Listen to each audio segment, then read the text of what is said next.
talking about SNL, the history, the mysteries, and all the hot impressions in between, breaking down all the numbers as well. In your favorite sketches with special guests, it's on the Saturday Night Network. Yes, welcome on in, everybody, to the Saturday Night Network for another edition of our Monday Night Roundtable. This time here to cover the double duty episode of Saturday Night Live, headlined by Charli XCX. My name is John from the SNN.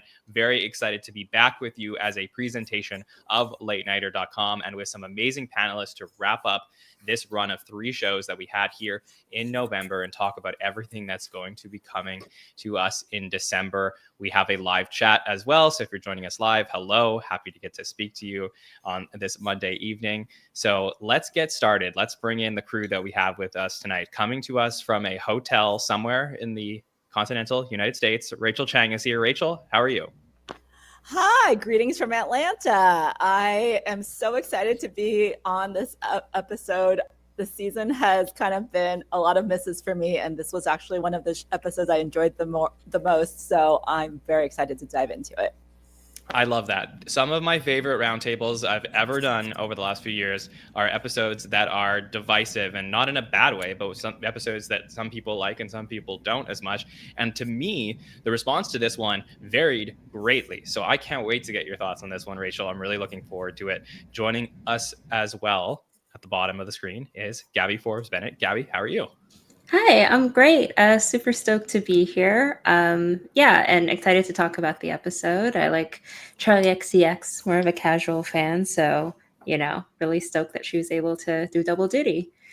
Yeah, I am excited to get your thoughts, Gabby, as always. And joining us as well is the legendary Sean Grant is here. Sean, how are you? What's up, guys? I'm in the house. Thanks for having me, John. I'm going to get you canceled today. But I'm excited to work with these wonderful young ladies. I haven't worked with Rachel or Gabby before. I'm sure we're going to agree. I'll make sure I'm just counterpointing everything John says, just to make sure you don't get too high on your horse, John. Make sure you know you're wrong sometimes. I love the battle that we're about to ensue, so I'm excited, Sean. And always I love the episode. I hope you did too, man. It was good. You know what? It was okay for me. It wasn't my favorite. Look, every time or everyone I've heard from really loved the episode, but it just didn't necessarily fully click for me, and that's okay, right? I have to keep it real here. I'm not always going to say that everything works when it doesn't. To me. But I definitely saw on the second watch like things that I didn't see on the first watch. So I'm looking forward to getting into it. I have enjoyed a lot of episodes this season, and I do think we're having a good season overall. So a lot of positives here. And, for me, I'm always just, grateful to have another episode of SNL to talk about. So let's dive in. Let's get into the cold open that we had here this week. And I decided, for now, as long as we're still covering politics in the cold open, I'll keep it as the separate section that we talk about before we get into the host. So we will do that again tonight, where we will talk about Trump meeting Biden. So this was a real thing that happened. They had a meeting about the transition of power, and these two people who clearly don't like each other very much went head to head 4 years ago, looked like they were headed for another months-long battle. But after the debate in June, I think, time is weird. But after the debates, Biden drops out. So we haven't seen them really interact. And of course, it was interesting to see in real life how they were going to react to each other. And everything seemed very hunky-dory. So we knew that SNL was going to parody this very weird meeting between Trump and Biden. So we get that here with James Austin Johnson and Dana Carvey, who keeps the role after the election. And then we have the appearance of 2 other impressions, 2 people who it will be interesting to see how much we will see of them moving forward. But Matt Gaetz, who Trump has chosen to be a major part of his cabinet, and Robert F. Kennedy Jr., played by Alec Baldwin, who comes in for the second time this season to do an impression in the cold open. So let's get our thoughts on how we feel SNL handled the first real post-political sketch that we got here. Rachel, we'll start with you. Usually cold opens for me, I feel like, are very utilitarian. They need to be done. They need to hit the week's news, and they need to be that political commentary of that week's biggest headlines, political headlines. But this one to me was really clever. Like, this is one, I always judge how much I enjoyed the episode by how much I repeat it. And I've repeat watched this cold open at least 5 or 6 times already. I felt like it felt short to me, even though it was still over 7 minutes. It felt very sharp.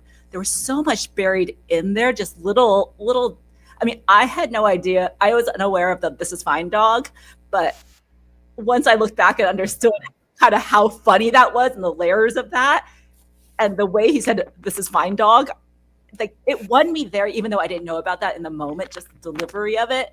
And I mean, just the way, I feel like just the perspective of Trump not really wanting to, liking the race more than the being, but then the wording of it, love running, hate being, like right away within the first probably minute, it just won me over with those lines. And I just thought there were so many clever little bits in here.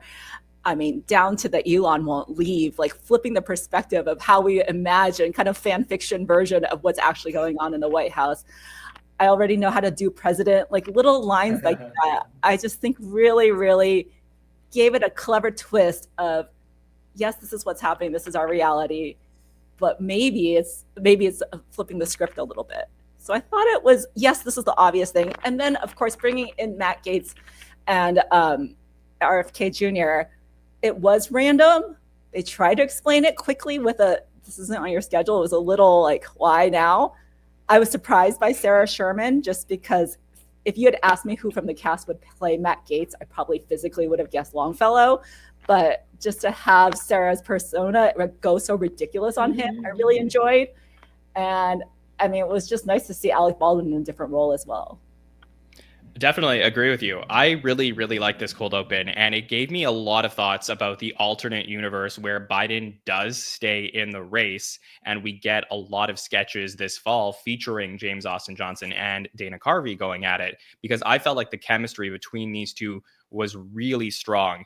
For the cold opens we had before the election, they really kept the Trump impression away from all of the Democratic impressions. Every time we cut to Trump, he was at a rally or whatever. So we never got to see them together.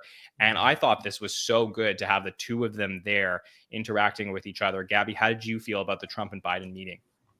Yeah, so I think like everyone, yet another political cold open, but this one is obviously expected and very topical. I thought that Sarah Sherman as Gaetz, like Rachel, wouldn't have been my first guess of who they would have, had play this role, but I do think it kind of makes sense. I think that just, not to get ahead, but like the way that they kind of joked about Gaetz in the cold open, it seems like SNL overall is going to try to hit him hard for the next 4 years. And so I think that out of all of the cast members to play him, Sarah Sherman is probably the best one to kind of do an unhinged, go, kind of balls to the wall impression of Matt Gaetz. So I thought that was interesting, and I'm kind of excited to see how that plays out moving forward.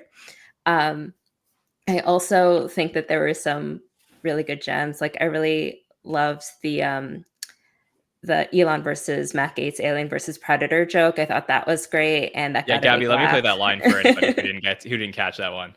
Well, we've got Elon and Matt Gaetz. That's an Alien versus Predator. Yeah. And yeah, like Rachel is saying, there's a lot of like little things that, on a rewatch you could probably pick up on more, but I don't know, it was just, chock full of lots of little bits like that. And I also wanted to just call out the journalists at the beginning, even though they were only there for a brief moment. I think the little things that they were chiming as they were being escorted out of the room, like how scared should we be? I think that got kind of lost in the fray. I thought that was a great line. Like, should I move to Canada? So things like that. Overall, I enjoyed it. Yeah, I definitely did. I think that, for the James Trump impression and what the future development of this impression is, I definitely feel like they started something that I see a through line with, and I'm curious if that's going to stay throughout the entirety of the season, once he's actually, put back in office, which is a little bit of regret that he got himself back into this. Like, he was trying so hard to be elected president again, just to prove that he can. And now he's having regret and saying, Ugh. I forgot how boring president is. Stuff like that. So it does remind me, I was just watching in preparation for working on some of the future Everything You Need to Know episodes. I was watching season 30 where post George Bush being elected for a second time, Will Forte is playing him, and he's talking to John Kerry and he's like, can we switch places? Because he realizes he doesn't want to do it all over again. And there's so much that goes into being president. And I just feel like that it is a really good take that instead of what we got in the first administration, which is this guy who just like loves the power and is going to just be absolutely nuts. I wonder if from an SNL perspective, we could really focus on him internalizing that he doesn't actually want to do this. And that would be a really great place to continue to mine comedy from. Sean, your thoughts on this cold open? Yeah, John, I'm going to need you to watch your mouth when you do this political science stuff, you Canadian. Okay, because we got Trump is about to get you. All right, get you up out of here. Now, just playing. Yeah, man, it was North fun welcomes all of you. Look, man, I really enjoyed watching those two. The modern titan of the impression, who I believe is JJ, head to head with Dana Carvey. That was fun. I do believe that he might have missed one joke. It wasn't so much a joke. It was the ick line. Right after ick, he said fantastic. And not that it would have hit or got a laugh, but he just said it without intention necessarily, which can happen when you're doing a live sketch or, a live thing. And who knows, maybe he really didn't understand the line, but he just kind of said it. I think he was supposed to land on the ick after the ick and fantastic or something like that.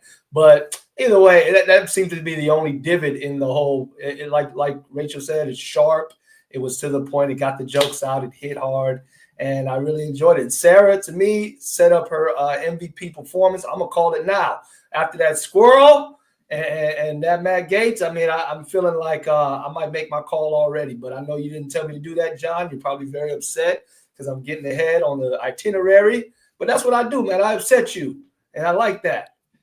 That's okay with me, Sean. I do think that Sarah's definitely so first of all, I love that we went back to a cast member for a potential very notable impression. The only time that Matt Gaetz had been played on the show previous to this was Pete Davidson playing him in I think it was a Britney Spears talk show that Chloe did a few years ago.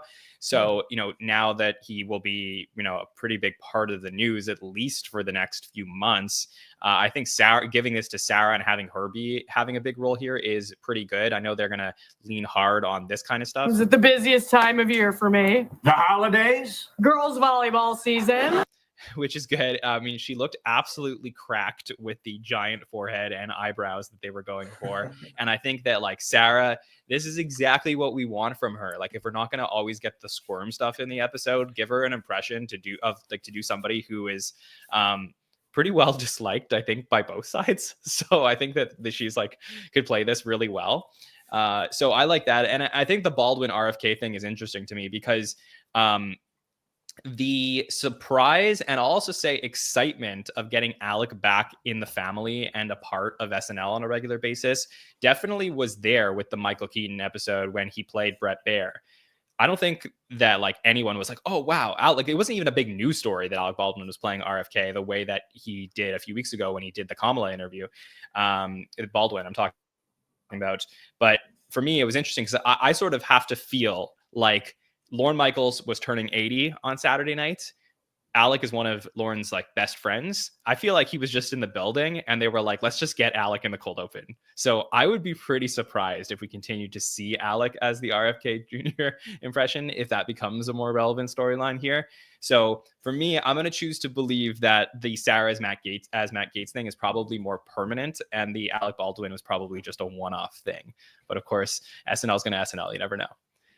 Anyone else got anything on this cold open that they want to touch base on?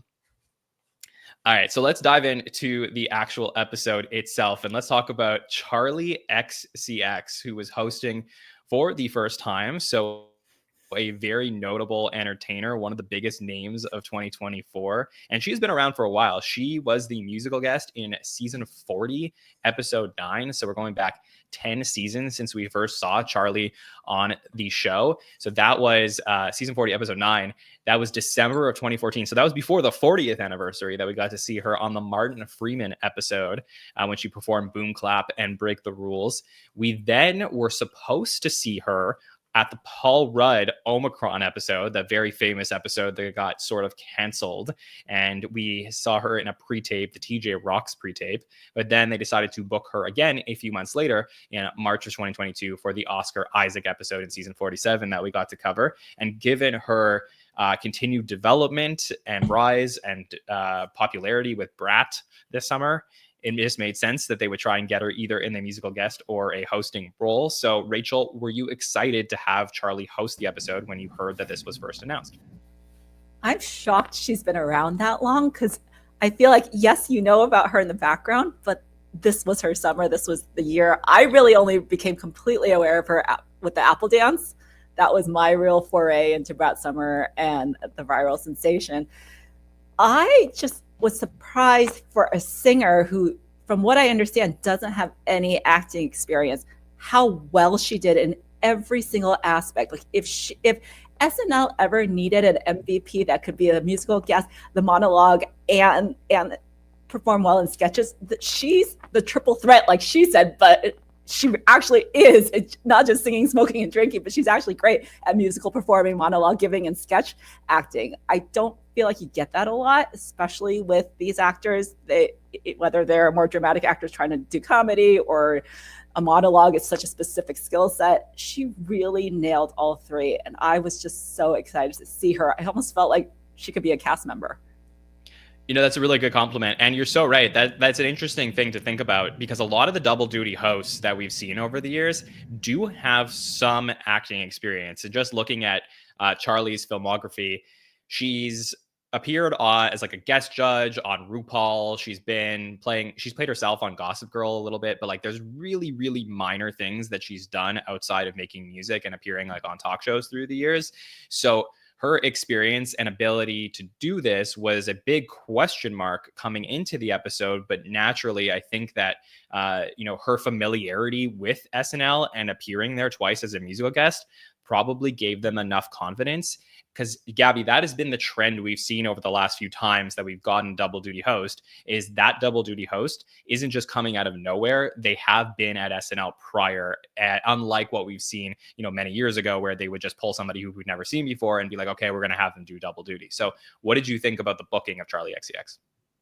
Yeah, I mean, I feel like most people, if you know her as just a recording artist and a performer that way. So my expectations going into this were just very low, so to speak, in terms of, her comedic timing. And I mean, it's a live sketch comedy show. There's a huge learning curve there. The time to prepare, it's so short. But I mean, I guess as a performer, there is a lot of overlap, like you could make a Venn diagram about the kind of skills that you need to succeed in both environments. And so I agree. I think that, she far exceeded my expectations, but just on SNL's choice to have her do double duty, I thought that, made a lot of sense, right? Brat Summer was huge. It made its way to the White House, literally.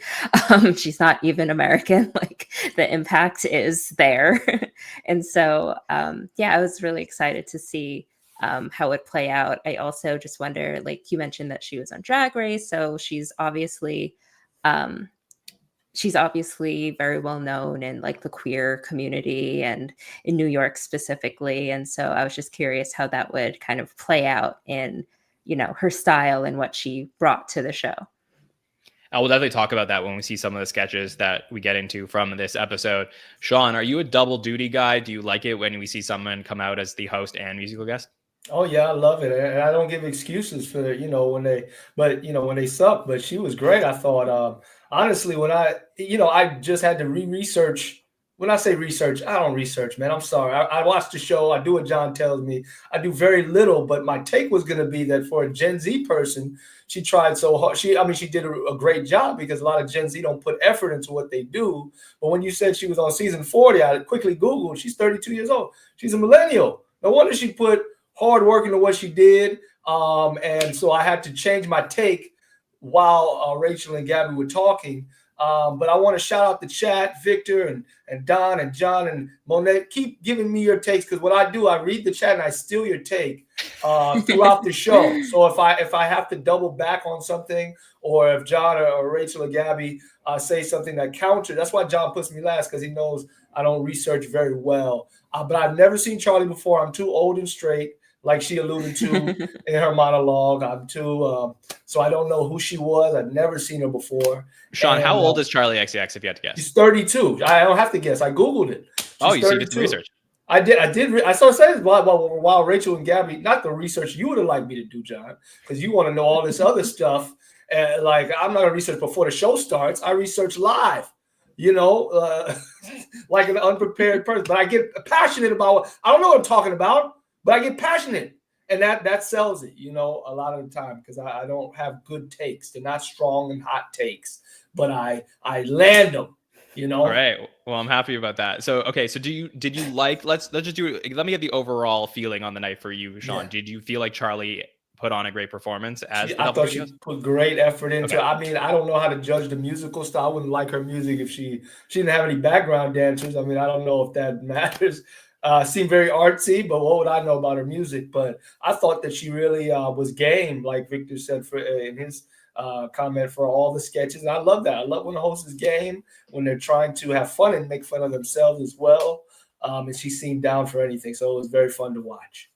Awesome. All right. Well, I was excited to see what Charli XCX could do. I think that, I don't need a double duty host every single season, but I think in season 50, the idea of getting a type of host, or at least one of every type of host, really works for me. I think at the end of the season, it would have been a great pipe dream if we could have gotten all of our favorites from the SNL family to come back and host this season. It seems to me that, especially with the first booking announced for December, which we'll get into at the end of the show, that they're not going in that direction, that they're just, treating the season like any other as far as the headliners are concerned. Except it would be very exciting if at the end of the season, they did hit on every single type of host. So you got a double duty in there. Maybe we'll get an athlete in there at some point. Like, I think that those are the types of things we want to see, a variety of hosts.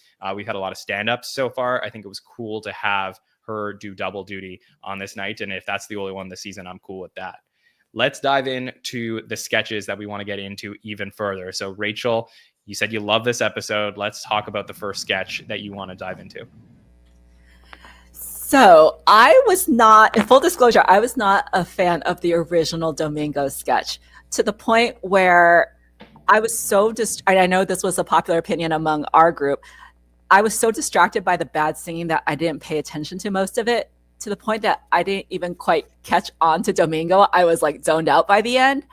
And it wasn't until I heard on the podcast that it had become a sensation. And then, of all places, at the New York City Marathon, somebody had a sign that referenced Domingo with his picture on it.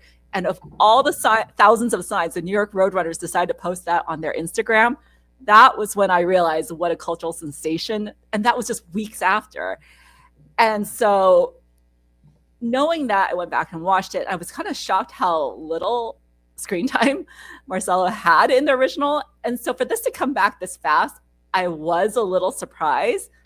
But I also realized that like the, oh my God, Lisa from Temecula came back quite fast. I don't think it was quite this fast, but it repeated within half a season, maybe? Ish. Yeah, let me look that up. So Lisa from Temecula was premiered in the Pedro Pascal episode in 48. That was season 48, episode 12. It came back in season 48, episode 18. So 6 episodes later. 6. Okay, so this is much 3 episodes, right? Yeah, so I was kind of shocked, but I feel like Charli was perfect for it. It made sense. Well, let's don't skip to it made sense. The timeline was weird. Like, what are we in real time with these episodes? Like, is this baby moon fast forward to next year? Like, I think there was that I don't mind as much. That is an SNL thing that's happened like many times over the years in sketches. Breaking the timeline and not like sketches not taking place in real time is not a problem for me. That's true. I mean, and I do feel like this song was catchier. I mean, Domingo. I mean, that has been going on through my head since I heard it. So let me play it one more time. Domingo. Kelsey's learning Espanol. It's okay. So we got just a little bit of that. Go ahead. I mean, as catchy as Espresso is, there wasn't a refrain like that you can keep on singing over and over. And that, I feel like, could make this one even catchier than the next. I mean, it seemed like I love watching right after which gets the most YouTube views, and it looks like it's going pretty high already. In terms of the sketch itself, it was really just kind of cookie cutter, right? It was beat for beat. It was, down to the Heidi's beat about what are you doing? Oh, we're doing Hot to Go. Like, it was so beat for beat. I feel like it could have pushed it a little bit further. I guess the reveal of the twins was pushing it further, but I don't know. I could have used some other little chuckle at the end that was different from what the original was. But overall, I thought it was fun to have it, and I'm still surprised it came back. But I enjoyed it this time much more than I did the first time. I agree. I also enjoy this one much more. And the better singing in this one, I don't know if that was like a production choice or was written into it, or maybe it was just like choreographed better. But whatever that was, it made the sketch much more believable and interesting. Like, I don't think everything, like all of the different things they were trying to achieve in the first one wasn't working for me because they were singing so poorly and it felt like very amateurish. So not that the performers were amateur, but like that the sketch itself had built-in amateur aspects to it that I didn't love. This didn't have that, and that made it work a lot better. It was also a much better song. But I am absolutely fascinated by this phenomenon because I feel that like there's a segment of our SNL diehard community that doesn't love it when these sketches go like absolutely viral. I happen to really appreciate and love for the continuity of the show itself that these sketches do go viral. And we've seen them over the last few years with the aforementioned Lisa from Temecula, or last year with Beavis and Butthead. So to me, it was exciting. It was the first time in a while that a sketch went viral that I absolutely didn't expect because I just didn't see it on the first try. But I think the most fascinating part here, and I do wonder if this is sort of the secret sauce, is that like when Lisa from Temecula went viral, Ego as Lisa was the thing that everyone was talking about. That and the table, right? When Beavis and Butthead went viral, we saw Ryan Gosling and we saw Ricky Day at a movie premiere right after that. It's Marcelo as Domingo that has gone viral to the point where yesterday, Marcelo and some of the SNL writers attended Sabrina Carpenter's concert, and he performed as Domingo as a part of Sabrina's concert, and they did like a photo shoot together after. And it's so funny to me because like the Kel Squad, who are really the stars of the sketch, are not the things that people are talking about. Like everyone's just in love with Marcelo. And I wonder if the sketch itself is a conduit for people's like love for Marcelo, as opposed to a lot of other elements of the sketch. So it's a really fascinating phenomenon, Gabby, that I would love to get your perspective on. How did you feel about Domingo number 2? Yeah, so I wasn't like totally sold on the first one, but I, like it sounds everyone else here, enjoyed this run a lot more. I agree that, it really just seems like they're trying to capitalize off of the popularity, which is understandable, especially because I don't think it's been mentioned, but the dance that they did is kind of like it's a call to the actual like TikTok trend and dance to Hot to Go by Chapel Roan, right? So I think that's another layer of them, just trying to continue going viral. And so I do think, when I rewatched the sketch on YouTube and just looking at the comments, it's just Marcelo, Marcelo, Marcelo, right?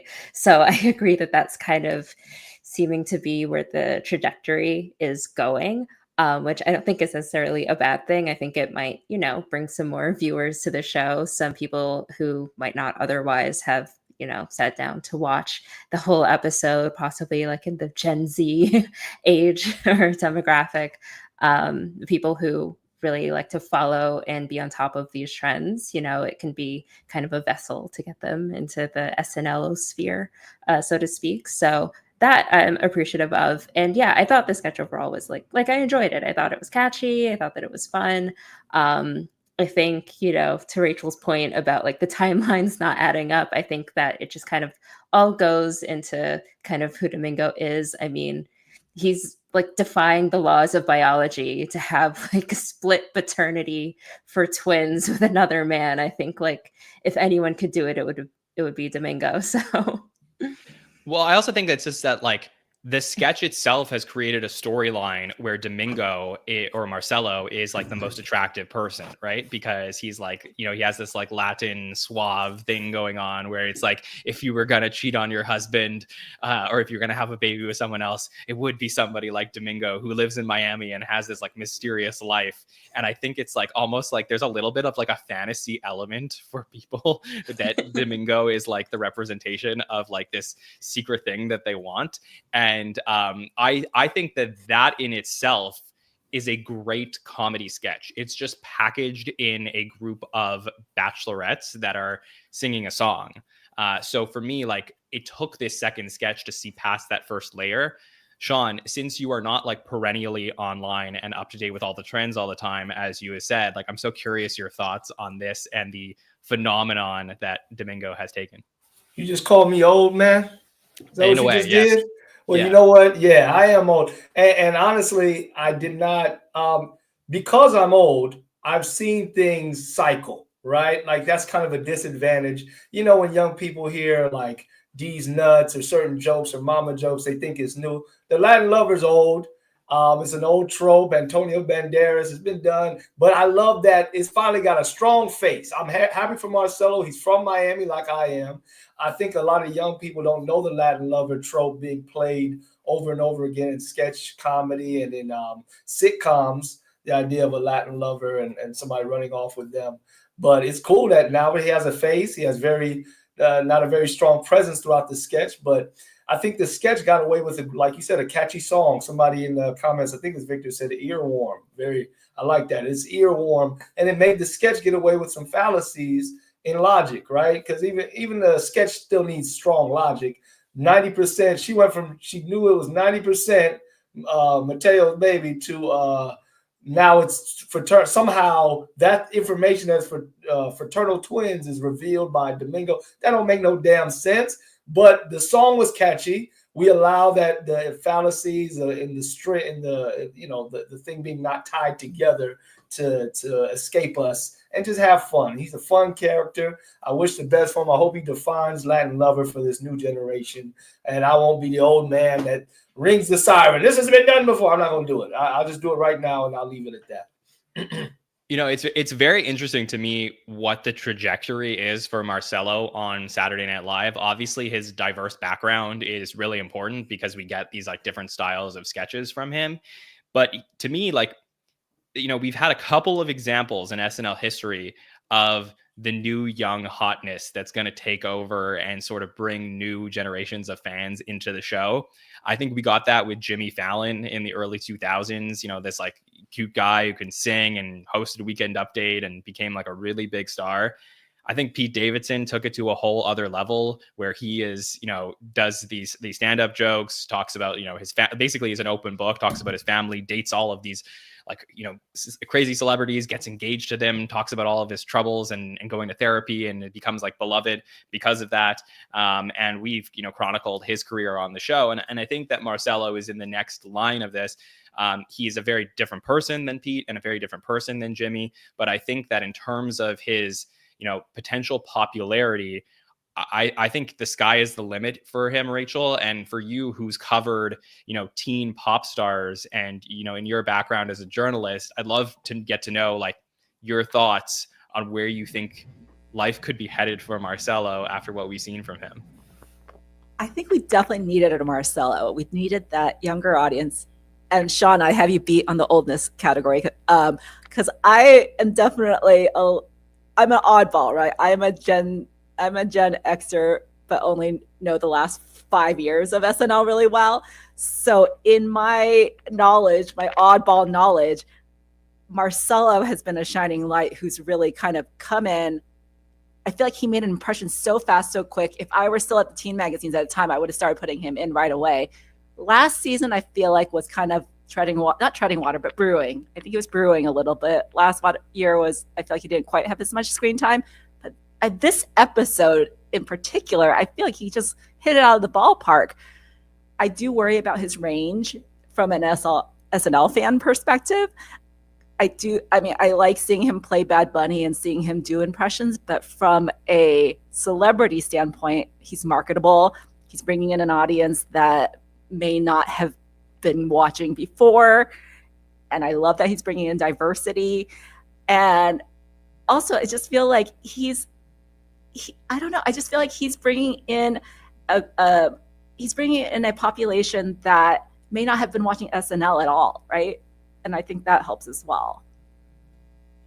I agree. I also think, if you look at, Mike will get into this on By the Numbers, but if you look at some of the data, Marcelo's been in 19 sketches this season, and that's like 9th or 10th in the cast. And I spoke about this on the feedback show, that I thought it was what I think we discussed, like what maybe was like who was it maybe a little bit of a disappointment, and I pointed him out only just in terms of like low quantity, but much higher hit rates than we got in this season than last season. There was a couple of really good gems that I felt like we were getting towards the end of season 49 from him, but I think that he's found a place here where he doesn't need to be in a million sketches, but when he is, he really makes a mark. And we got that a few times tonight. So I'm looking forward to diving into the next sketch that we want to get into from this episode. So Gabby, let me send it over to you for the next one you want to dive into. Yeah, so I mean, to continue the Marcelo kind of train, I wanted to talk about acting teacher. I thought that it was great overall. I do think that Marcelo, like, understandably kind of stole the show. However, talking about Charli, as this was her episode, I thought that she did great as well. Like, she didn't miss a beat. I thought that she, just blended in very well with the cast, and just, I felt that she just threw her whole self into it. Like when she would get up and Marcelo would direct her to, or Marcelo's character would direct her to read different lines, with a different emphasis on other words. It flowed very well for me. And just like some of the highlights, I think that one of the first jokes in the sketch was about how she almost became the Mucinex, like the face of Mucinex. And I think, hearing it, I didn't hear like a big laugh from the audience. I feel like it may have been lost on the audience a bit that the face of Mucinex is like a green booger. Like, I think that was that was a great kind of joke. And even when she was, mocking and like making all of those like weird sounds of this is what it's like to be in a scene with you, I thought that was great. But yeah, I just enjoyed it overall. I couldn't help but compare this sketch to a Phil Hartman sketch that he did when he came back and hosted a couple of times.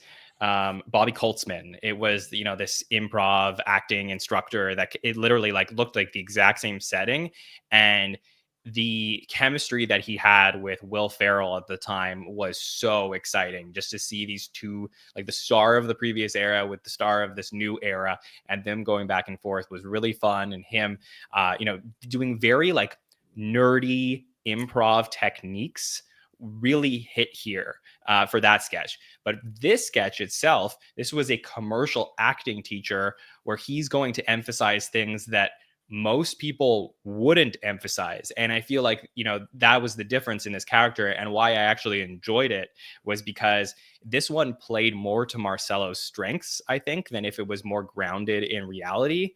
Sean, I thought it was fascinating just to see him, okay, now we're going to focus on pronouncing certain syllables. We're going to do this. We're going to start yelling at certain points where you shouldn't be yelling. How did you feel about it? You know what, John? You can't stop offending me tonight, man. Improv, nerdy improv. I love improv, man. I meant like deep. What's wrong with you, Mister? I count every minute of SNL. You gonna call me a nerd because I love improv comedy? And shout out to Oversimplified Productions. They do improv too. I saw them talking to Rachel earlier and inviting her to an improv show in Atlanta. I hope they turn on you as well. Give him a bad comment for what he just said. Nerdy improv. Don't do that. As an accomplished commercial actor, I took offense to this sketch, man. Have y'all seen? I was in a Super Bowl commercial. I was gonna let you bring it up. Yeah, of course you're gonna let it because I'm gonna bring it up. I don't never not bring it up. I was in the Super Bowl commercial with Ice Spice, and this commercial. I'm sorry, this sketch is correct. You have to bring it with every line. Give every line purpose. You know, when you're trying to, and yes, I know the Mucinex thing is ironic because he is a cartoon, but almost getting whenever I get a call back, I go to dinner. You know what I'm saying? A callback is very hard to get, people. Okay, so I like that it brings some light to commercial acting. And the lampooning, I could, you know, I have even though I'm an accomplished commercial actor, I have a sense of humor about myself. I also did a commercial with Giannis Antetokounmpo that was airing around the All-Star weekend this year. You could probably check that out. You can also check me out in Constant Contact. I'm in billboards all over the London Tube. I can send you some screenshots, John. Where's your research? Do you even know who I am, John? You know who I am? Huh? Who are you? Shame on you, man. You need to have it. But anyway, yeah, it was a great sketch. I enjoyed. I've never taken a would commercial you acting want to class. have a commercial acting teacher like Marcelo? I would be I'm an improv acting teacher like Marcelo was in that sketch. I'm very serious about those techniques and about the art of improv comedy. And it's you know, a lot of people think that there's no such thing as funny acting. It's just acting. You're just accepting these imaginary circumstances, and then you allow the circumstances and the play and the reaction with your partner to be funny. But you don't go like, I'm gonna act funny in this commercial. No, I was intense in my commercials, man. I really wanted things from. I had to make decisions about what I wanted from Ice Spice in that commercial. She was really there.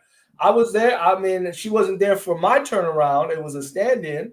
But You never filmed with Ice Spice? I did film where I was her turnaround. They're not gonna give me a body double to do Ice Spice, so they got her a body double because she's rich. And yeah, but I was opposite. I was looking at her. Is that what you're trying to? What's wrong with you, man? You made it sound like you did this. You recorded these separately, so I just wanted to double check. But no, I was there. I was there the whole time. And in fact, they didn't have to pay me extra at all. Even in I didn't know I was supposed to get stunt pay. I got stunt pay after because she was throwing a drink in my face in one of the internet campaigns. So you can check that out too. But she's very fine. I think she's 22 years old. So I'm a creepy old man for the way I was looking at her. But anyway, yeah, I love the sketch. It was a great job, Marcelo. I enjoyed it. I'm glad it all came together at the end that you finally told us how you felt about this sketch. Yeah, I was just plugging myself, guys. I'm plugging my commercial acting career. I thought very few opportunities. So we learned a lot. So so Sean finds Ice Spice fine. Rachel, was this sketch fine? I need to go Google Sean's commercial first. I sometimes feel like when there are sketches that are a little bit inside Hollywood, I worry about where it's going and how relatable it is to a general audience. But I think because this one was about commercial acting, it made it so relatable. And it was surprisingly funnier than expected because of that, because of the Capital One, what's in your wallet, the Burger King, have it your way. And like all that made it so much more relatable to everyone all around, even if you may not have been in a acting situation. And I guess I should admit, I did take one class at Second City in New York. I took a drop-in improv class over simplified productions. So yeah, I felt like Marcelo was obviously what made this so great, but also Charlie's like physicality with the emphasis, like to do the body expressions, I feel like also helped it become more physical comedy than something like this normally would be. And the whole married thing at the end, I don't know. I was a little torn on that. I didn't love the ending of this, but there was so much great content throughout, like the Target commercials. I mean, every commercial is a Target commercial. I just thought that was such a great thing to hit up, going from all the pharmaceuticals and then randomly going to Target, because I thought they were going to just focus on pharmaceuticals at first. So I just thought, one of my favorite parts was I have 3 credits, and then the third one is I don't have one. Like, it's just so ridiculous, but just that little bit of that, like it's just a little gem in there for funsies. Why not? I agree with you, Rachel. The specificity of this being commercial acting made it a lot more believable for me in terms of his instructing. So, some of the lines, in particular, him yelling this one. Fine, have it your way. That was great. I mean, he could, in a way, like he's one of the better yellers that we have on the current cast. So we don't have like a really good yeller. And I like that. I thought that this was really solid for me. I definitely liked it more on the second watch because there was a lot of subtlety that I missed, because he is a very like over the top and in your face performer that it feels like you feel like you know what he's talking about right away. But going back and rewatching it, like the pacing on this, I felt like it was really good. I definitely did not love the button at the end about them being married. I mentioned that on Saturday, but that to me was just such a throwaway. Like, let's find a way to end the sketch and have it all come together. And I think that I think what this sketch needed to put it over the top was more bewilderment from the classmates about being like, no, this teacher's absolutely crazy, but he's so crazy that it actually works. I think that is, where you have something there. But the fact that, Charli, who did a great job as a performer in this sketch, is completely bought in because she's actually married to the instructor, wasn't the way to connect this in the way that I would have liked it to be. But again, there's enough here for me that I felt like, we could build upon this world if he decides to bring it back at any point. So I was pretty happy with that. Rachel, I just wanted to tell you, when you do move with your microphone, we're just getting a little bit of feedback. So if you don't mind just holding it in place when you're talking, just to get that, would be awesome. Thank you so much. Also, Rachel, no need to Google my commercial. Here it is. Wait, hold on. Thank you. Yeah, see, Yes. John. Does John have rights to stream this? Here I come. I am. I don't want Starry to take this video down. So thanks, Sean. All right. Well, Sean, let me send it over to you for the sketch you want us to dive into. Oh, yeah. I had to go with, I just called it Shrek. Hold on, let me get the proper name. It is, Shrek the musical sketch. Loved it. Okay. All right. Creepy. I love my Longfellow. He's always in my running for MVP.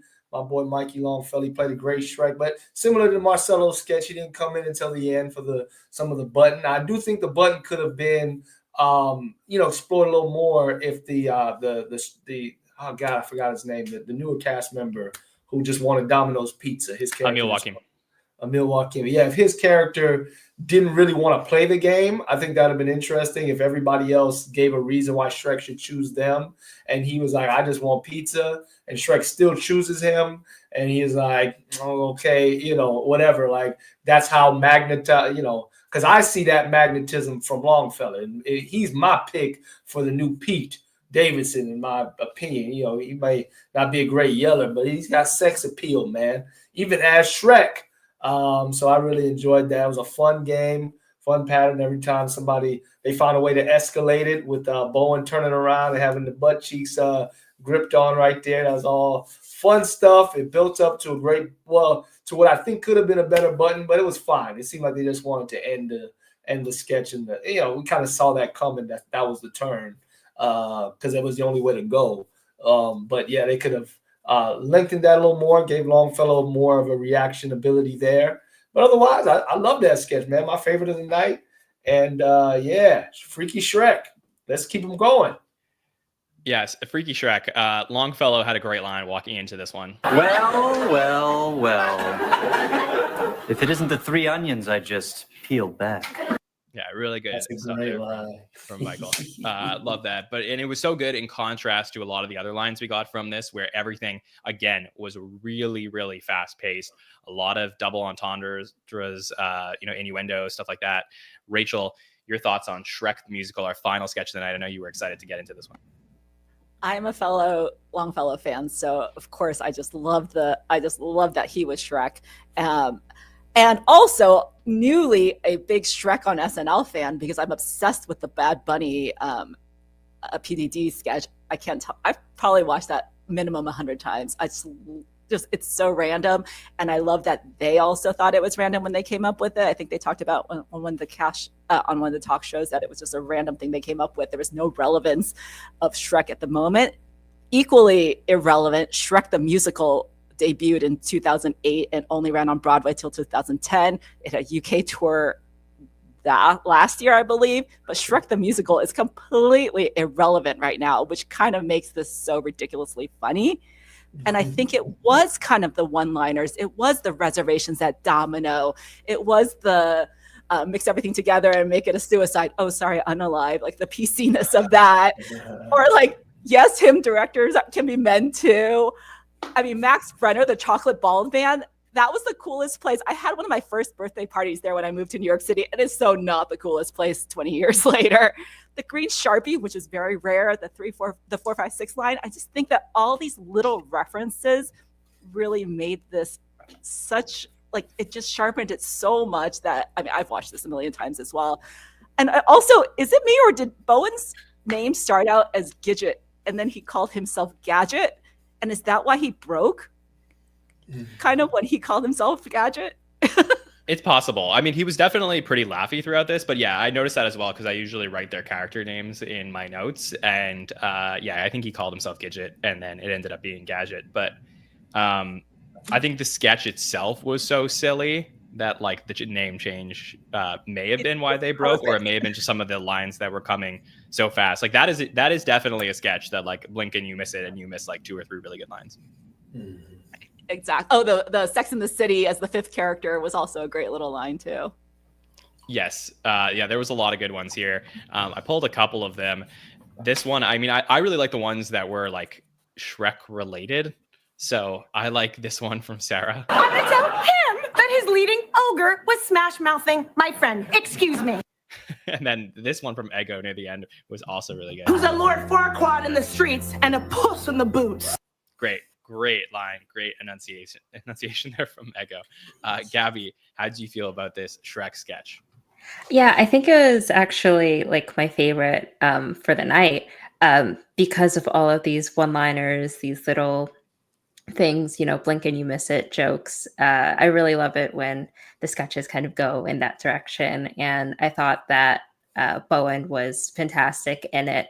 It's funny that, you know, I didn't even realize that he had said his name earlier in the sketch. I just remembered Gadget, and that just made me like burst out laughing because it just felt like it fit so perfectly well. So I choose to believe that his name was originally Gadget the whole time.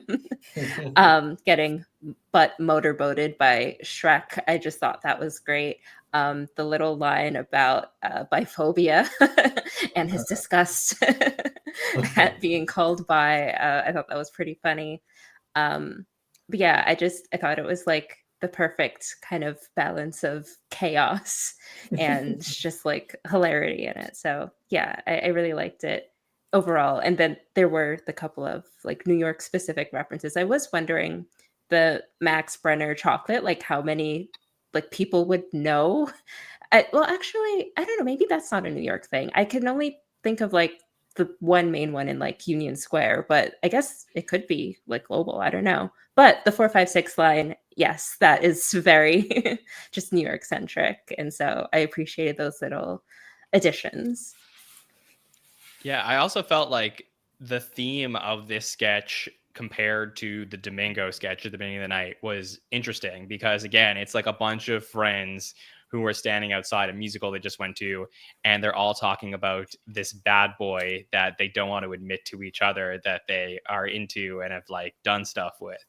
And it's a different context here, but I think that like, you know, this is a sketch works better for me than the Domingo sketches, though I do understand why the Marcelo and the popularity of that one, it makes it go more viral. But the fact that these are a bunch of friends, they go to a musical together, they come out, they all like each other as friends, but they sometimes secretly hate each other. And there's, you know, they're all extremely anxious people who are dealing with a bunch of insecurities and yelling at each other and all of this stuff. And at the same time, they're all hooking up with this guy who, you know, who is like a guy who works for a play, but he's actually like, I guess in the world of the sketch, sort of like Shreky, and that's why they're getting green all over them. I think that there's a lot of stuff here, and actually, despite the craziness and silliness of this being the last sketch of the night, I thought it was like a realistic sketch too.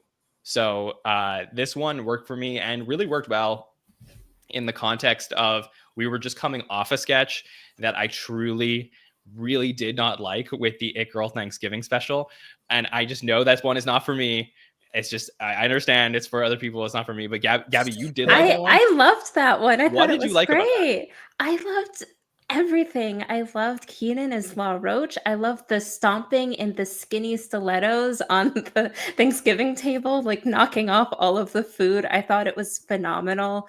Charlie's Victoria Beckham, like her little, like kind of, I don't know, stomping runway walk. I thought it was great. I thought the share was just the perfect amount of over the top. That was like my second. So Shrek was number one for me, and then the It Girl Thanksgiving. But did you like it just because like you got it all? So yes, that was one of my like not issues, but I don't think it was very mainstream. Like I don't know if many people would have gotten like the Julia Fox reference, right? It's like it's kind of niche-esque. I don't know, / you just kind of have to be perpetually online in order to get a lot of the references. But I guess I am, so I enjoyed it. I don't know if it was necessary to get everything to appreciate it, though, because I feel like the point was the retelling of Thanksgiving, which is such a big deal right now, is repainting the Thanksgiving story. And I really appreciated the comment at the very beginning about Milk Studios Atelier, just because Milk Studios is where every single fashion shoot is.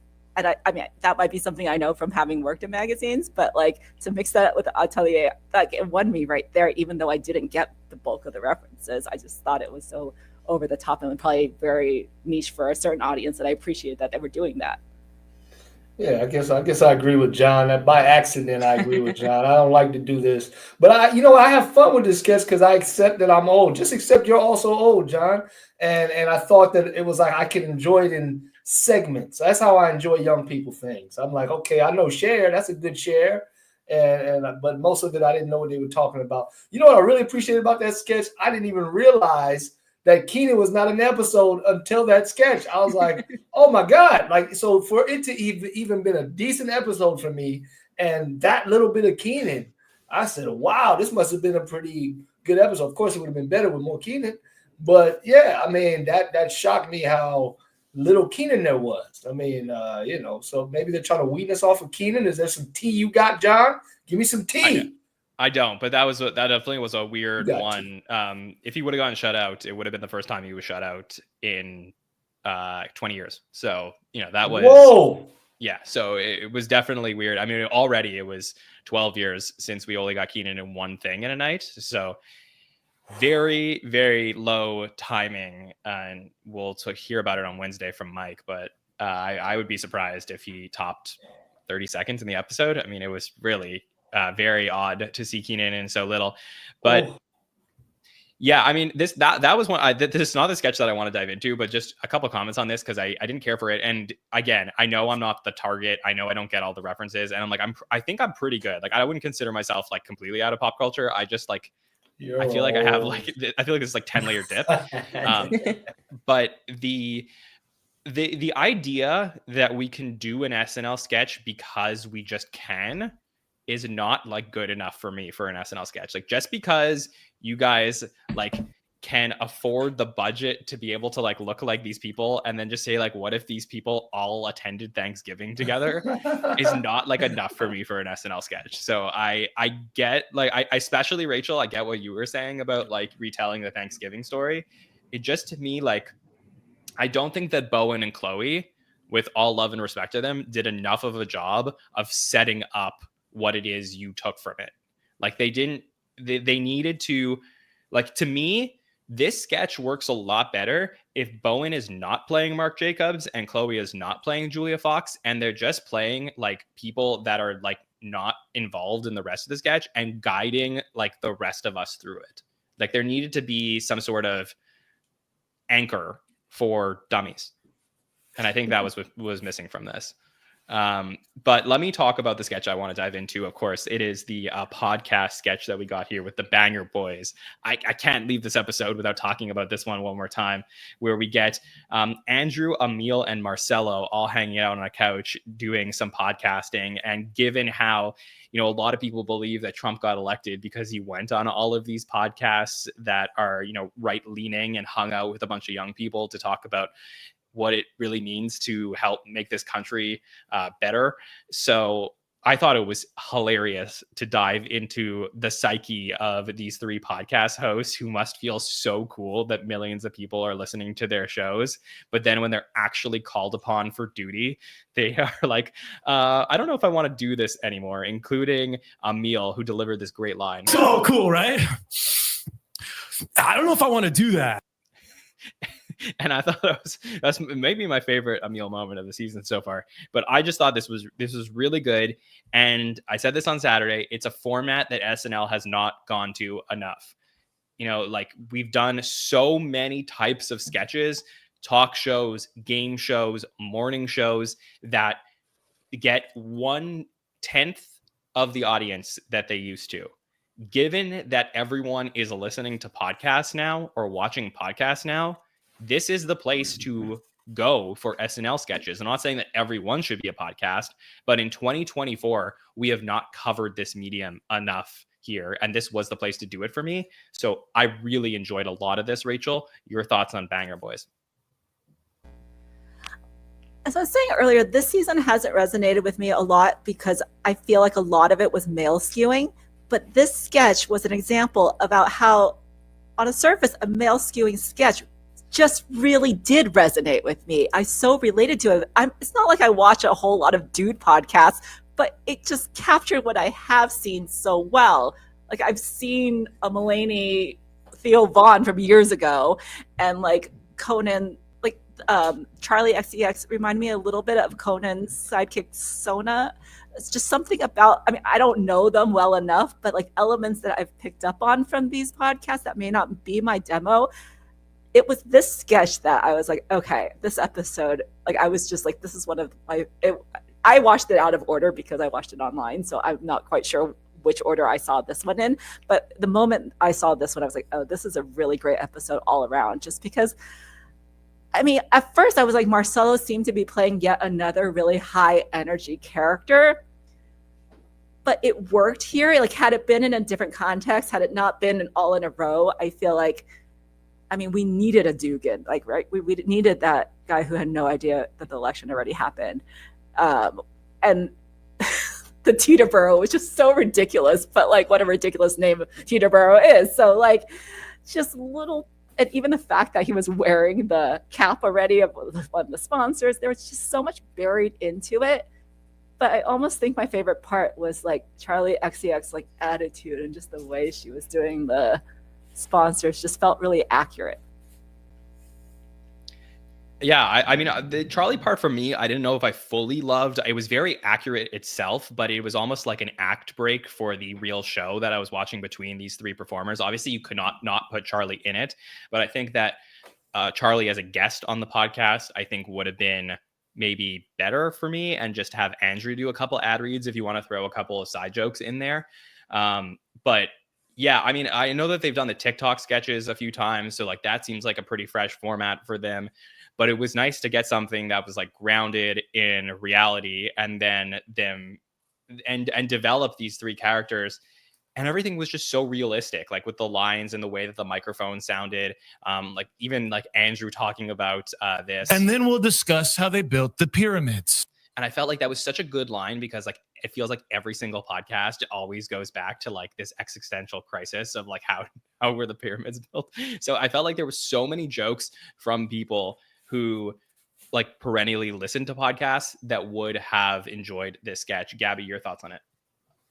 Yeah, I mean, it's definitely, I'm not the demographic of the kind of person who watches these podcasts, but I did think it was really entertaining. I thought that Charli was a highlight for me. The way that she was just reading the absurd sponsors was amazing. Like cargo condoms, like I just, everyone was just pretty funny. I love the, what was it, like the male chimp? If you have a female chimp, but need a male one, there's this guy who just has one.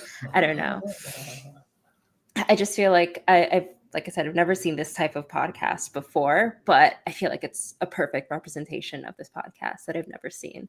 And of course, Marcelo, yeah, he did great. I wonder if maybe they're kind of, I don't know, setting it up to make this kind of a recurring thing. And his home life seems troubling, and it seems like we might find out a bit more of that somewhere down the line. But yeah, I also wanted to give some props to Charli's American accent. I thought that whatever vocal fry she had going on here was kind of perfect for the character, and it was great. Yeah, I agree. I think that she was awesome in all of these sketches, to be honest. Sean, how do you feel about the extremely bro-y Banger Boys podcast we got? Yeah, John, you don't know what you're talking about. That sketch sucked. I was playing. It was, you know what? It was. I don't think it works without that game of going back to Charli's character and her kind of cleansing the palate, because it seems like it would burn out very quickly with just, after the setup, when they're really going to talk about the pyramid, it can't really escalate beyond the Trump calls and things like that. So I think that the sketch was a little weak, but I love the fact that we are into this world now. I hope it does keep reoccurring, because I do think SNL has a responsibility to kill these bro podcasts, because, and correct me if I'm wrong, I think Wayne's World has something to do with could it be the godfather of modern podcasting, and maybe we could see something with that, with those characters coming back and meeting the Banger Boys or something like that, or some time lapse. That would be fun. But I know that was like cable access or whatever, but I feel like that vibe is kind of where we're at with podcasts now. I mean, is that too far reaching? The connection? No, I think it's a great point. It's probably your best point that you've made here tonight, Sean. Yes, finally some credit from you, man. Yeah, finally. The best thing that came out of Sean's mouth tonight was that. Yes. Yeah, I mean, for me, like, if this was in another era, Banger Boys, I think we would see this like 20 times over the next few years, because there was so much like there where you get these three characters and you could bring on a lot of different people in it. So yes, I agree with you. I like that they threw a rookie into the group here. I think if this was done with, let's say, Andrew, Devin, and Marcelo, I think I like this just a touch less. Like, this gives me an opportunity to have Emil be not like the sixth guy in a sketch, but like being the third or the second guy in the sketch, to me really lets us explore him as his personality, his range, his character on it. So I really like getting to see Emil in this one. Also shows you that, the show is trusting him, the camaraderie. I mean, he's been in a lot of sketches over the last few episodes. So I'm really enjoying the utility potential of Emil right now. So for me, this was a really solid sketch. Let's do some rapid fire on anything else from the episode. We want to make sure that we get into the show tonight. So Rachel, starting with you. Can I talk about the Cut for Time now? Please don't destroy it. Okay, yeah. Let me put up a disclaimer that so this was, if you didn't see this sketch, with the understanding that more people watch the show online than they do the actual 11:30 show, but just under the 50-year rule of things that are canon or not, there was a pre-tape that was posted online that was cut for time, and this was a Please Don't Destroy pre-tape called Mean Cute. So Rachel, you wanted to talk about it. Well, this sketch had me at Mean Cute. I mean, the thing with seeing it online is you got the title before. If we had seen it on air, we wouldn't have seen the words "mean cute" till the very end. So, I mean, I loved I love the Dakota Johnson episode. It was one of my favorites. I've talked about this before, but that was my favorite sketch from that episode. And I don't know, I would have guessed that Charli XCX could pull off that same tone that's so Dakota that I felt like only belonged to her, but she brought her own take on it that was a little friendlier, a little bit more open, and I felt like it almost gave it a little bit more of a back and forth between the guys and her. The very, very beginning, it reminded me so much of the Sydney Sweeney, Michael Longfellow promo when he dropped the book, and I was like, where is this going? Did they use the same script? But then it quickly took a turn from there. As somebody who's been to several tapings, I love that it took place in the rotunda or whatever you call it, where we wait to see our fate if we get a standby seat. And there's an extra irony because the spot that the pepper spray incident happened is actually, they take your pepper spray, or I bring my pepper spray and they take it from me and they return it to me in that exact spot. So that was kind of funny. Have you ever had to use that? Have I ever had to use my pepper spray in real life? Yeah. Only on Martin. I'm just kidding. No. Martin comes out all the time and smokes it. But yeah, I mean, when you're sitting outside on the sidewalk of New York, you got to carry it with you. I started carrying it after the Asian hate stuff, but that's a whole different conversation. Right. But, yeah. They've been very kind. They're very kind about taking that you're carrying weapons or They not give it back to weapons, you. They're like, Pepper? Yeah, exactly. But I just feel like this one elevated the Dakota one in such clever ways. Like the stupidest thing about putting the coffee back in the cup just had me like, I could barely go on from that because I was just like, I can't believe they're doing this. This is so stupid, but so amazing. And the only thing that didn't make sense to me was that Charlie did not know that, like, Ben had to introduce himself to Charlie, but Charlie already knew that Jon was daddy's boy. So I kind of didn't understand. Did she not understand who all of them were, or how that was a little bit of a funny week? But but otherwise, I thought this was so perfect. Yeah, it was a really good cover time sketch that I think that there was no way they should have cut that one. Like that should have definitely been in the episode. It was too good to cut. So for me, that's available now on YouTube, and I definitely recommend it. They did put up another sketch, a sketch called Caden, that very much featured Heidi Gardner and James Austin Johnson, and I thought that they were brilliant in that one as well. So like a couple of cuts that I really would have liked to see make the episode. But yeah, they're great. Thank you for bringing that one up, Rachel. Gabby, is there anything else for you from the episode that you want to make sure we include in our rapid fire?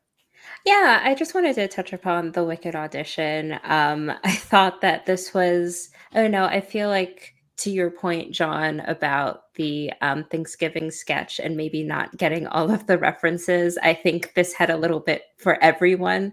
It's kind of funny because as I was watching it, yes, there are a lot of more, I guess, modern or like current references that they were doing, like Georgia Siva and things like that.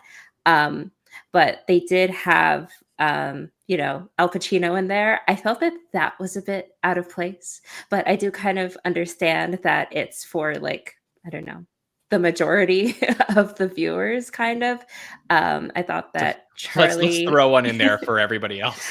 That's kind of a vibe that I got, especially I think that he came on after the Troye and Charlie. I could be wrong, but I do remember that there was something that kind of hit a bit harder, and then Al Pacino was a bit of a dip, and then it kind of went back up. At least that's how. Can I give you a theory about that? My theory on that is that in 2010, Bill Hader did an Al Pacino in the Back to the Future auditions, and in 2011. Alec Baldwin did an Al Pacino in the Top Gun auditions. So even though it hasn't happened every time, I feel like it was just like a very, very inside joke that they had Dana there and that they could do an Al Pacino. Okay, that makes a bit more sense. I did not make that connection, not gonna lie. But I'm glad that for like, a certain audience, it did hit.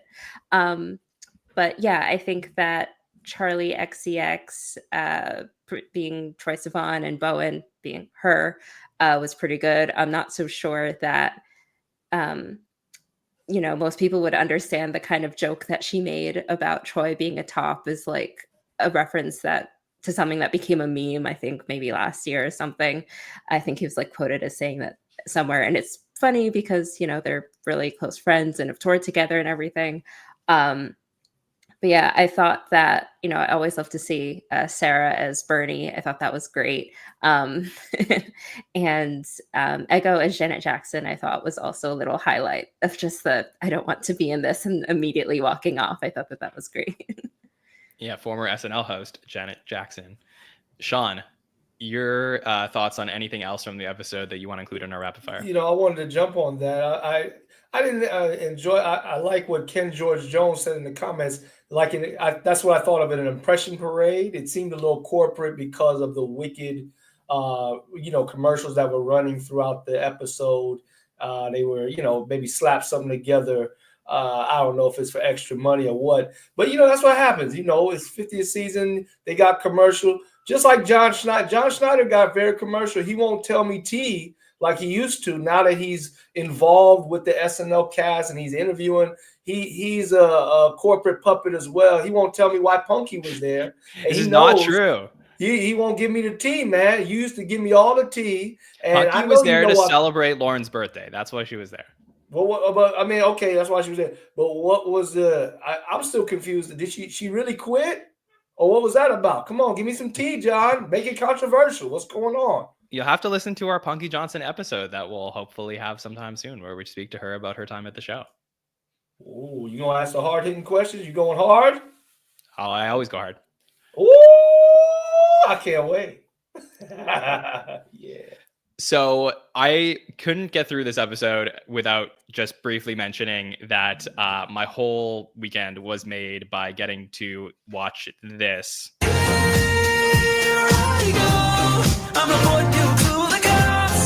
Yeah, we didn't cover it tonight, not out of a lack of absolutely being in love with Andy Samberg and The Lonely Island and having this back and just being grateful for it, but out of that this was too good to get into. Like, it was just so great to me that Andy was there premiering another digital shorts. This new album that The Lonely Island is going to put out is going to be full of absolute bangers, but to get like the throwbackiness of him and Charli XCX, like getting a really popular artist of today in a sketch with Andy Samberg, to me was so fantastic. Andy singing was awesome. Like the contrast between that and Sushi Glory Hole, fantastic. And I felt like everyone in this was so good, especially getting Colin Jost in an SNL digital short. It was great. I think it's the first time we got Colin Jost in a digital short since that like boardroom digital short from the I was gonna say it's like something in 2007-ish, but yeah, like that. It's been a long time since we got Colin in one of these, and everything hit on all levels for me. At my absolute favorite point of the night, and I have sent this to everybody that I know, and everyone is in love with the sketch. So we didn't talk about it for lack of liking it. It was just too good, and that's where I'll close the book on rapid fire for this episode. Let's talk MVPs though. Who do we think the top 3 vote getters were for week number 7 of season 50? So Rachel, I'm going to ask you who you think the top 3 was from the voters. We had no musical guest on their own. We did have Charli do double duty. We had cameos from we had cameos from Kyle Mooney, which we didn't even discuss, appeared on the show. Dana Carvey, Andy Samberg, Punky Johnson appeared in the Good Nights. Julia Fox did an intro. Sarah was in 6 sketches. Dismukes 5 in a voiceover, 5 for Ego, Chloe, Bowen, and Marcelo, 4 for Heidi, 3 for Devin, 2 and a voiceover for James, Michael Longfellow, also 2 sketches, Keenan in just 1 sketch. Then for the feature players, 6 for Ashley, 4 for Emil, and 2 for Jane. Also shut out from this episode for the first time in his entire career was Mikey Day. Rachel, who do you think those top 3 are? Marcelo, for sure. I forgot we had to do 3, so I only had Marcelo in mind. But okay. I'm gonna throw in, oddly, I'm gonna maybe Emil. I feel like he actually had quite a number of appearances. I don't think he'll get a lot of votes, but I'd like to give him a vote in this, my personal vote in this category. And then Sarah. Okay, all right, Marcelo, Emil, and Sarah. There's a top 3. Gabby, where are you gonna go? Yeah, so I agree with Marcelo as number 1, and then I think Sarah.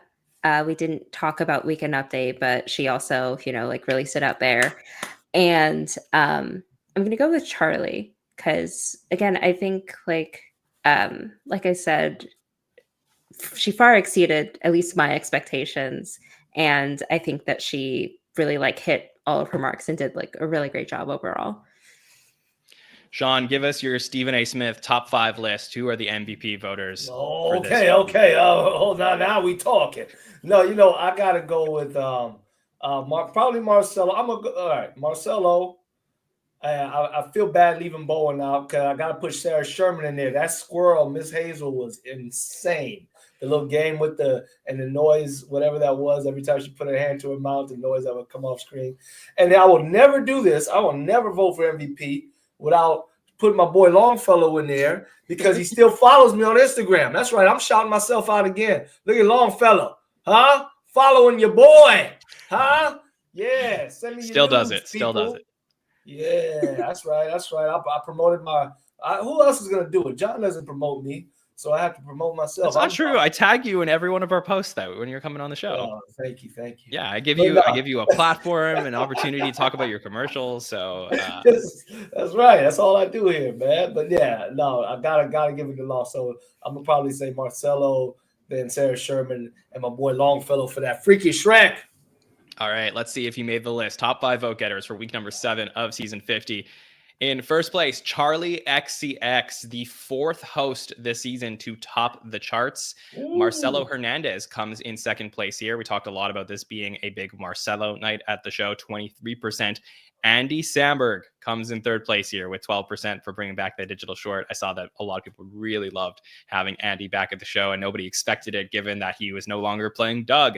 Sarah Sherman, we just talked about her, 4th place here with 11%. And Andrew Dismukes actually comes in 5th place with 6%. Andrew was in a lot of stuff. He was sort of the utility player of this episode, obviously being in the Domingo sketch, leading the podcast sketch. So Andrew Dismukes, 6 roles for him. He was the voiceover, by the way, in the Wicked auditions. So he was all over that pre-tape if you listened for it.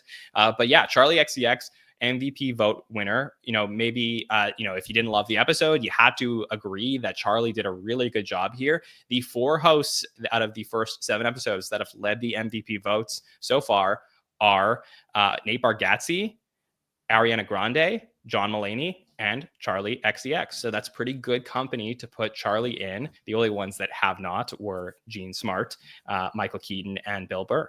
So there you go. Top 5 of the week. Charli, Marcelo, Andy, Sarah, and Dismukes.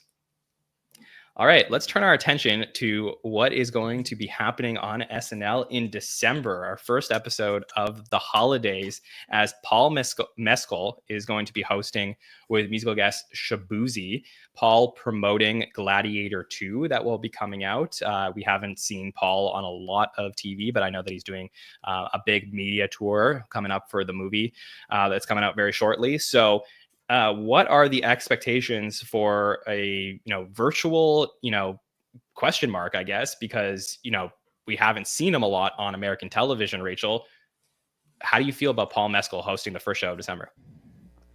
I've got to be honest, I am not that familiar with him, but I always am excited to have somebody new come in, and I feel like, yes, it's been a very dude heavy year with the hosts, but being that he's coming from a different world, from the film world, I feel like he will bring a different take.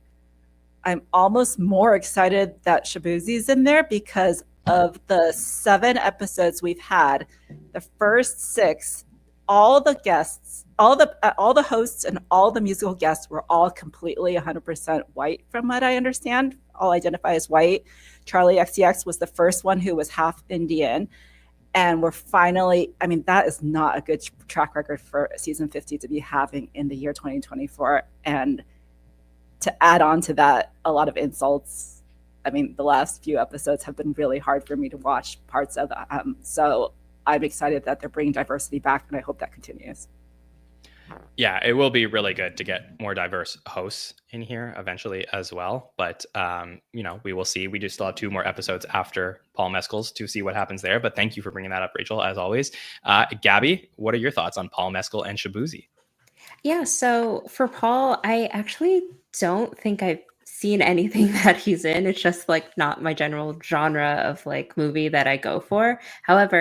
I'm not sure if many of you are familiar with, that it's actually a pretty big YouTube interview series, Chicken Shop Date. I remember I saw he did an interview with Amelia de Moldenberg. And I really liked that. I thought that it was, he just seems like a very serious guy. His roles, he's a very dramatic actor. And he seems to really, respect the craft of acting. And so I'm curious to see how that's going to blend well with the cast for this episode. He's also, like me, at the cusp of Gen Z and millennial. We're both 96, right? And so I always love to see that kind of interplay of generations of how, the cast is going to write jokes for this and what kind of trendy things we'll get. I do wonder if maybe we'll get sort of a very melodramatic kind of pre-tape. And so be looking out for that. And Shabuzi, I'm also not too familiar with his work, but excited. Shabuzi's A Bar Song was definitely the #1 song I was DJing this summer and playing. Everyone loved that one at weddings, so that was great. And a couple of interesting cameo possibilities for this Paul Mescal episode is Pedro Pascal, his co-star in Gladiator 2. Obviously, that's somebody that the show has wanted to get back to host again. They tried to get him for the finale, so it'll be interesting to see if he pops up in this one. Could we maybe get Russell Crowe on the show, a former host who was the star of Gladiator 1, maybe Gladiator on Gladiator in the next episode? Sean, your thoughts on Paul Mescal and Shabuzi? Yeah, I don't know anything about Paul, but I'm excited to go. I think the movie comes out this Friday.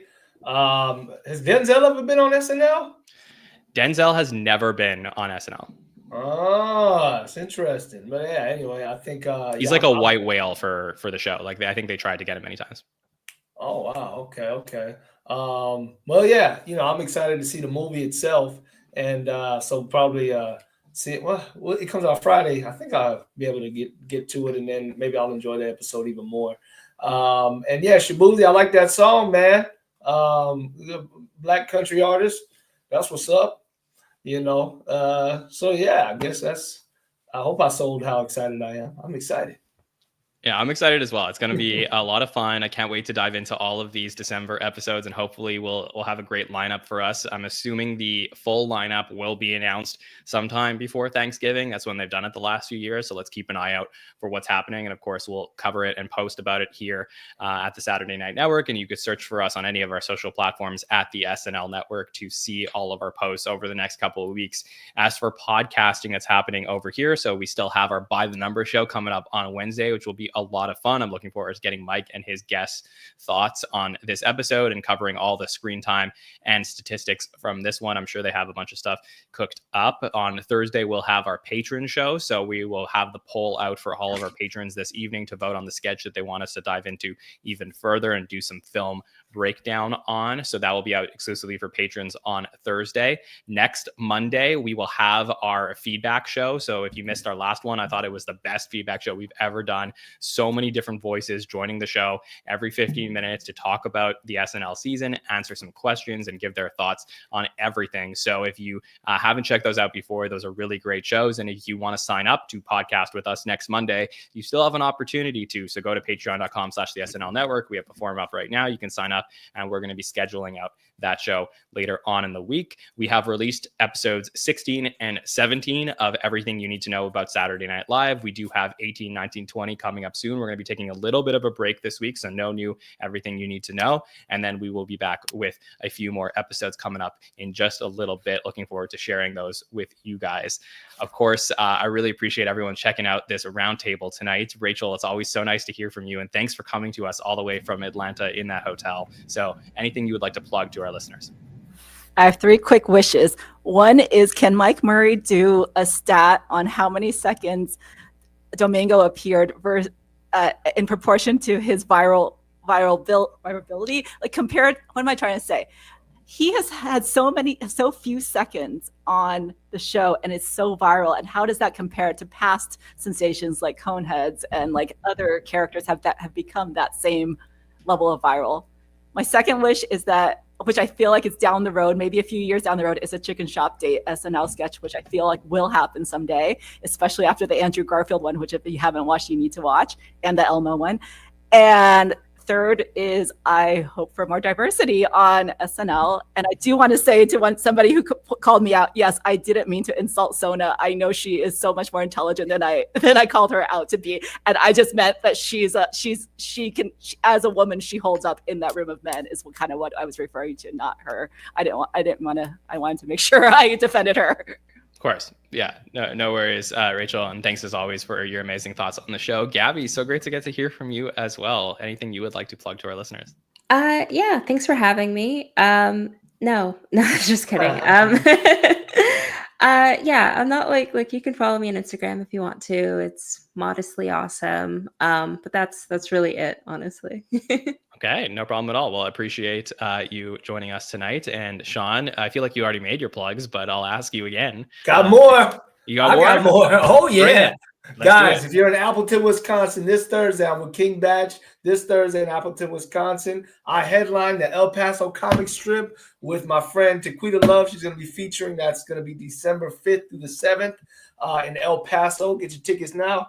Then I go to Kansas City with King Batch and Tulsa, Oklahoma as well the week after. So I'll see you guys out there. And yeah, that's why hopefully I can come back. John's probably fired me by now, but either way, if I'm able to come back, make sure you keep sending me that link, John. See, I don't know why you didn't cuss out Rachel. You be cussing me out when I just watch it online and watch it segmented. Man, John is mean. He's so mean to me, man. But he's a sweet guy to everybody else. I don't know what that's about. Yeah, Anyway. because Rachel did watch the entirety of the show. It's not like she didn't. She just watched extra stuff. She did the homework assignment and then like brought an apple to the teacher as well. So he makes me watch the commercials. He gets anyway. I gave you the fully recorded version from start to finish, Sean, to watch this one. But yes, great to get to hear from you. Hopefully we'll get you to do some stand up in Montreal one day if you can come up here. So that'd be a lot of fun. But seriously, it's such a great roundtable tonight. Great to hear Rachel, Gabby, and Sean's thoughts on this, and everyone in the chat. To see your comments all night long and for the last few weeks has been fantastic. 7 shows in 8 weeks has been a very busy time in SNL land, but seriously appreciate you joining us for all of these shows. I want to thank latenighter.com for being our presenting partner for the show tonight, and everyone who has joined us this evening. On behalf of everyone here at the Saturday Night Network, my name is Jon Schneider from the SNN. We will see you next time, everybody. Have a good one.